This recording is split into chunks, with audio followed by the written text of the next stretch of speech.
हरे कृष्णा। आप सभी को आज हम सुनेंगे हनुमान जी के जन्म की पौराणिक कथा। हनुमान जयंती के पावन अवसर पर संकट मोचन पवन पुत्र हनुमान के जन्म की कथा भारतीय पुराणों में अत्यंत दिव्य और प्रेरणादायक मानी गई है। यह केवल एक बालक के जन्म की कहानी नहीं है, बल्कि अधर्म के विनाश के लिए शिव के अंश के पृथ्वी पर आगमन की गाथा है। हनुमान जी की माता अंजना पूर्व जन्म में पुंज कस्थला नामक एक सुंदर अप्सरा थी और स्वर्ग के राजा इंद्र की सभा में रहती थी। एक बार भूलवश उन्होंने तपस्या में लीन एक ऋषि का अपमान कर दिया। क्रोधित होकर ऋषि ने उन्हें श्राप दे दिया कि उनका मुख वानर के समान हो जाएगा। जब पुंज कस्थला ने क्षमा मांगी तो ऋषि ने दया दिखाते हुए कहा कि उनका यह रूप तभी बदलेगा जब वे साक्षात शिव के अवतार को जन्म देंगी। इसी शाप के कारण वे पृथ्वी पर वानरराज केसरी की पत्नी के रूप में जन्मी और ऋषि मतंग के आश्रम के पास रहने लगी। इस कथा का संबंध रामायण के एक महत्वपूर्ण प्रसंग से भी है। अयोध्या के राजा दशरथ ने पुत्र प्राप्ति के लिए पुत्र कामेष्टि यज्ञ किया था। यज्ञ के अंत में अग्निदेव ने उन्हें एक दिव्य खीर का पात्र दिया, जिसे उनकी तीनों रानियों में बांटना था। उसी समय देवयोग से एक चील उस खीर का एक भाग झपटकर ले उड़ी। वह चील उड़ते हुए उस स्थान पर पहुंची जहां माता अंजना भगवान शिव की घोर तपस्या कर रही थी। वायुदेव के माध्यम से वह खीर का अंश माता अंजना के हाथों में गिरा। भगवान शिव की प्रेरणा से अंजना ने उसे प्रसाद समझकर ग्रहण कर लिया। इसी खीर के प्रभाव से शिव के आशीर्वाद से हनुमान जी का जन्म हुआ। चैत्र मास की पूर्णिमा के दिन मंगलवार के शुभ योग में माता अंजना के गर्भ से एक अत्यंत तेजस्वी बालक ने जन्म लिया। चूँकि वायुदेव ने उस दिव्य प्रसाद को अंजना तक पहुंचाया था, इसलिए उन्हें पवन पुत्र कहा गया। केसरी का पुत्र होने के नाते वे केसरी नंदन कहलाए। हनुमान जी बचपन से ही असाधारण शक्तियों के स्वामी थे।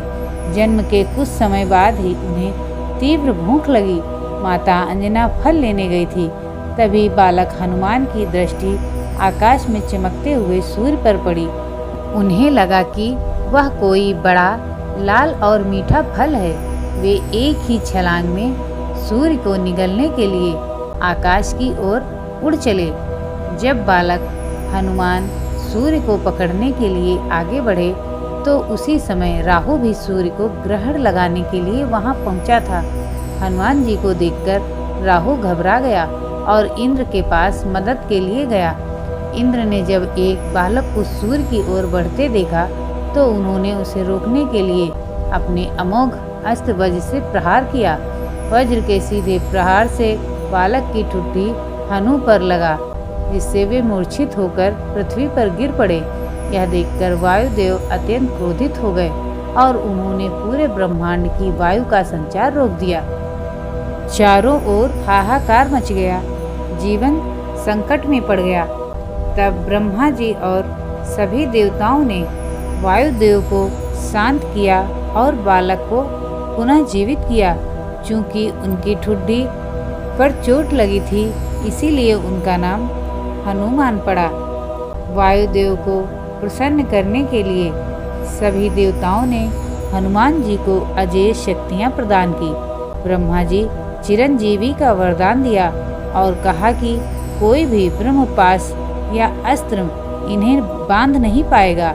इंद्र वज्र के समान कठोर शरीर होने का वरदान दिया। वरुण देव जल से कभी मृत्यु न होने का वरदान दिया।